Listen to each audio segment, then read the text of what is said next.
On behalf of APE Malaysia, we would like to express our heartfelt gratitude and sincere thanks to CCI France Malaysia and to all its business partners for their continued support of our reforestation project and your shared commitment towards environmental conservation and sustainability in Malaysia.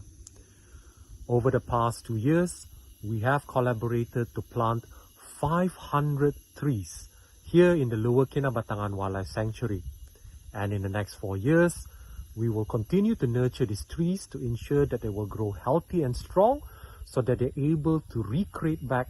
important rainforest habitat crucial for the survival of a lot of the wildlife and the protection of biodiversity, and at the same time helps to sustain and enhance the ecosystem, which is vital for the livelihood of the local communities in this area. We are also delighted to celebrate the renewal of our partnership and commitment together between CCI France Malaysia and APE, and we thank all of you for being part of this meaningful journey.